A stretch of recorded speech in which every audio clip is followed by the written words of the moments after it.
Assalamualaikum warahmatullahi wabarakatuh. Perkenalkan, nama saya Galivina Rizky dari Universitas Brawijaya, Prodi Akuntansi dengan NIC CP 146. Di sini saya akan menjelaskan mengenai materi benchmarking UDU versus SAP. Pada kesempatan kali ini ada 4 outline yang akan dibahas. Yang pertama yaitu apa pengertian dari ERP, yang kedua apa itu ERP UDU, yang ketiga apa itu ERP SAP, dan yang terakhir benchmarking UDU versus SAP. Yang pertama, kita akan membahas apa itu ERP.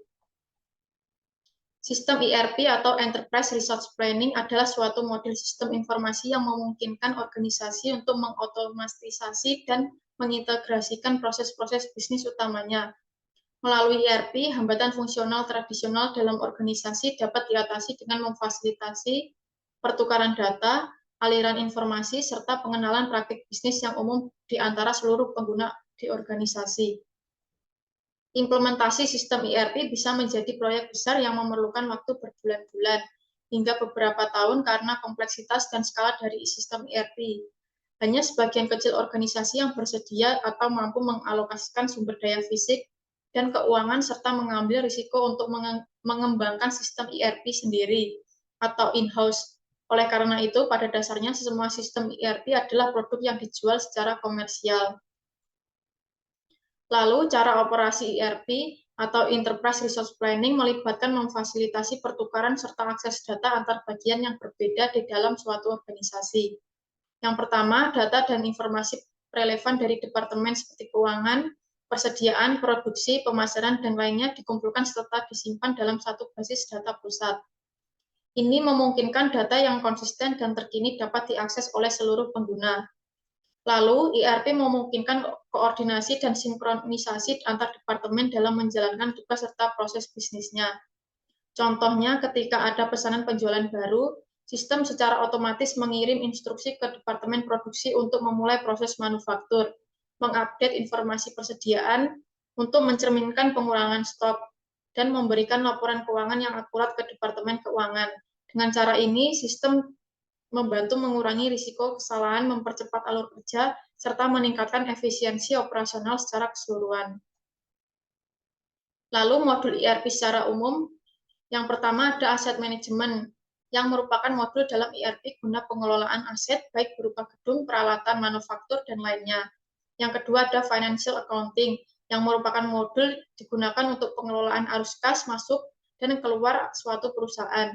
Yang ketiga ada human resource management, yang merupakan modul digunakan dalam pengelolaan informasi dari seluruh karyawan. Yang keempat ada sales, yang merupakan modul berfungsi dalam penanganan alur kerja penjualan. Yang kelima ada inventory management, merupakan sebuah modul dalam sistem ERP dalam melacak dan mengelola stok barang. Yang keenam ada purchasing atau pembelian, merupakan suatu modul yang digunakan dalam proses yang terlibat dalam pengadaan barang. Yang ketujuh ada manufacturing management, merupakan suatu modul yang digunakan dalam penyederhanaan proses manufaktur yang kompleks. Yang kedelapan ada customer relationship management, merupakan suatu modul ERP yang lebih berfokus pada pengelolaan pelanggan. Dan yang terakhir ada modul project management, yang wajib dipilih oleh perusahaan konstruksi dan permesinan dalam membantu pembuatan proyek. Lalu, kita akan mengenal apa itu UDU. UDU sebelumnya dikenal sebagai Open ERP, merupakan sebuah aplikasi ERP modern dan lengkap yang tersedia dalam bentuk open source. Di dalamnya terdapat beragam program aplikasi bisnis seperti penjualan, CRM, sumber daya manusia, manajemen gudang, manufaktur, keuangan, dan akuntansi, serta berbagai lainnya. UDU dibangun menggunakan teknologi framework Open Object yang memiliki arsitektur MVC, yaitu model view controller yang kuat. Sistem ini juga menonjolkan alur kerja proses yang fleksibel, antarmuka pengguna yang dinamis, integrasi antarmuka XML RPC, dan sistem pelaporan yang dapat diubah sesuai dengan kebutuhan yang ada. Lalu kelebihan UDU yang pertama, akses informasi yang dapat dipercaya. Yang kedua, multi-platform, bisa menggunakan sistem operasi Windows, Mac, Linux, dan Android. Yang ketiga, menghindari redundansi dari pemasukan data dan operasi. Yang keempat, mengurangi waktu jeda penampilan informasi dan laporan. Yang kelima, pengurangan biaya, penghematan waktu, dan peningkatan kontrol dengan analisis skala enterprise. Dan yang terakhir, modul lengkap dan saling terintegrasi. Selain kelebihan, terdapat juga kelemahan dari Odoo. Yang pertama, program aplikasi Odoo banyak memberikan pilihan konfigurasi. Hal ini menyulitkan untuk menentukan cara tertentu atau terbaik. Yang kedua, Odoo dikembangkan oleh komunitas, maka setiap saat program ini banyak mengalami perubahan dan perbaikan. Yang ketiga, Odoo yang dikembangkan dengan bahasa pemrograman Python, komunitasnya belum banyak, sehingga kalau ada masalah sulit untuk mencari informasi. Setelah mempelajari Odoo, kita juga akan mempelajari apa itu SAP. SAP atau System Application and Product in Data Processing adalah perusahaan perangkat lunak multinasional yang berbasis di Jerman. Dikenal karena mengembangkan solusi perangkat lunak untuk manajemen bisnis yang komprehensif. Produk-produk SAP meliputi berbagai aspek bisnis seperti keuangan, logistik, sumber daya manusia, produksi, dan lainnya. Selain itu, SAP juga sering digunakan untuk merujuk pada berbagai jenis perangkat lunak yang dikembangkan oleh perusahaan seperti SAP ERP, yang terdiri dari berbagai modul untuk mengelola berbagai proses bisnis dalam suatu perusahaan. SAP juga memiliki berbagai produk lain seperti SAP CRM atau Customer Relationship Management, SAP SCM atau Supply Chain Management, SAP BW atau Business Warehouse, dan lainnya. Lalu ada kelebihan dari SAP, yang pertama mampu mengefisiensi pekerjaan, yang kedua mampu meningkatkan produktivitas, yang ketiga memiliki produk dan fitur yang lengkap, yang keempat adanya pengintegrasian dengan e-commerce, dan yang terakhir adanya modul yang mampu mempermudah pekerjaan. Selain itu juga ada kelemahan dari SAP, yang pertama biaya penggunaan sistem SAP ERP yang relatif mahal, lalu menuntut adanya sumber daya manusia yang berkualitas tinggi, dan yang terakhir penggunaannya yang cukup rumit. Lalu kita akan masuk pada pembahasan benchmarking Odoo versus SAP. Yang pertama ada cakupan user pada SAP. SAP masuk ke segmen pasar UKM pada tahun 2002 dengan pembentukan SAP Business One atau disebut SBO. SAP merancang SBO sebagai ERP dengan biaya terendah yang ditawarkan oleh mereka. SBO telah dirancang agar sesuai dengan organisasi bisnis kecil hingga menengah dengan penyesuaian minimal, dengan aplikasi untuk menangani sebuah kebutuhan bisnis mulai dari CRM hingga manufaktur. SAP Business One dikonfigurasi untuk cloud dan lokal. SBO lebih cocok untuk manufaktur kecil karena tidak memiliki perencanaan yang jauh ke depan dan fitur kontrol lantai toko yang diperlukan untuk penggunaan yang out of the box. SBO dengan lebih dari 50.000 pelanggan dari 190 negara menikmati komunitas besar pengajar bernilai tambah dengan modul yang dikembangkan secara lokal agar sesuai dengan manufaktur yang kompleks. Lalu ada cakupan user Odoo. Setiap aplikasi Odoo mengelola satu fungsi bisnis dan aplikasi dapat diinstal sesuai kebutuhan, cocok untuk operasi lokal maupun berbasis cloud.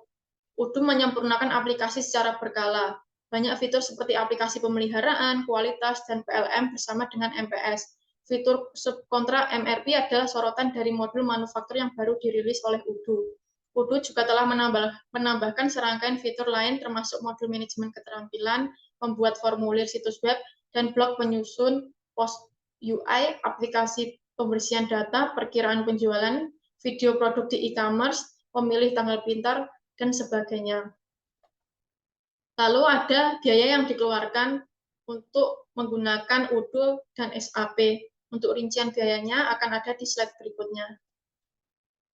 Berikut rincian biaya dari penggunaan SAP. Yang pertama, 185 juta termasuk 3 user untuk versi basic, hanya inventory, accounting, purchasing, dan sales. Lalu 1,74 miliar yang terdiri dari 820 juta untuk lisensi, dan 920 juta untuk konsultasi dan implementasi, paket lengkap, dan 15 user. Lalu ada 46 juta pertambahan profesional user. Lalu 24 juta pertambahan limit user, dan yang terakhir 3-6 juta per mandays konsultasi dan implementasi. Sedangkan rincian biaya untuk Odoo, ada biaya untuk on-premise software ini ada sekitar 25 juta per tahunnya. Lalu biaya untuk cloud yaitu sekitar 3,5 juta per bulannya. Lalu bisnis yang cocok diterapkan pada SAP. SAP merupakan software yang memudahkan kinerja suatu organisasi, dalam hal ini perusahaan, guna menjalankan kegiatan dengan efektif dan efisien. Kini banyak perusahaan yang menerapkan SAP. Berikut beberapa ulasan terkait perusahaan yang menerapkan SAP. Yang pertama ada Telkomsel, lalu ada Garuda Indonesia, yang ketiga ada PT PLN, dan yang terakhir ada PT Indofood. Lalu, bisnis yang cocok diterapkan pada Odoo. Odoo adalah platform perangkat lunak yang digunakan oleh perusahaan untuk berbagai tujuan seperti penjualan, pemasaran, dan layanan pelanggan. Odoo telah dipuji karena antarmuka yang ramah pengguna dan kemampuannya untuk berintegrasi dengan aplikasi lain. Perusahaan yang menggunakan aplikasi Odoo dapat mencakup usaha kecil, usaha menengah, dan bahkan perusahaan besar. Odoo dikenal karena keserbagunaan dan kemudahan penggunanya yang menjadikan pilihan populer bagi pemilik usaha kecil maupun besar. Beberapa perusahaan terkemuka yang menggunakan Odoo termasuk yaitu Dell, Intel, Philips, Toyota, Netflix, General Electric, dan Coca-Cola. Dengan lebih dari 8 juta pengguna, Odoo adalah salah satu platform perangkat lunak bisnis yang paling banyak digunakan di pasar. Odoo menawarkan berbagai fitur untuk bisnis kecil maupun perusahaan besar, menjadikannya pilihan populer bagi mereka yang mencari platform terjangkau dengan banyak opsi penyesuaian. Selanjutnya, perbedaan dari UI UX. Nah, yang pertama ada login page. Pada bagian login page ini, Odoo menampilkan tampilan yang lebih interaktif. Pengguna menjadi jelas bagian mana yang seharusnya diisi dan tidak. Selain itu, juga opsi login dengan odoo.com, di mana hal ini juga akan membuat pengguna lebih mudah. Odoo juga dapat menampilkan pilihan apabila pengguna lupa terhadap kata sandi yang telah dibuat. Perbedaan warna yang signifikan pada tombol juga membantu pengguna dalam melakukan login. Lalu ada pada SAP, yaitu tidak adanya warna yang berbeda untuk membedakan tombol dan file yang perlu diisi. Hal ini membuat tampilan menjadi lebih monoton. Selain itu, fitur login ini berada pada bagian kiri layar yang akan membuat pengguna lebih tidak menotis keberadaan fitur login ini. Selanjutnya, perbedaan pada dashboard atau menu. Pada tampilan dashboard ini, kita akan melihat bahwa Odoo memiliki logo untuk setiap pilihan fitur yang akan dipilih dan digunakan nantinya. Logo-logo ini dapat memberikan pemahaman yang lebih kepada pengguna tentang fitur apa yang akan digunakan. Selain itu, pada Odoo, tampilan fitur disusun sehingga memenuhi keseluruhan layar sehingga menambah kejelasan pengguna. Lalu pada dashboard atau menu SAP, dashboard disusun secara menurun dengan logo folder yang sama. Hal ini akan menyulitkan pengguna, khususnya pengguna baru, karena tidak familiar dengan fungsi-fungsi dari fitur yang disediakan. Selain itu, menurut saya pemanfaatan tempat yang digunakan juga kurang efektif, karena masih sangat menyisakan tempat yang kosong. Lalu kita akan melihat perbedaan fitur pada sales order. Seperti ini tampilannya.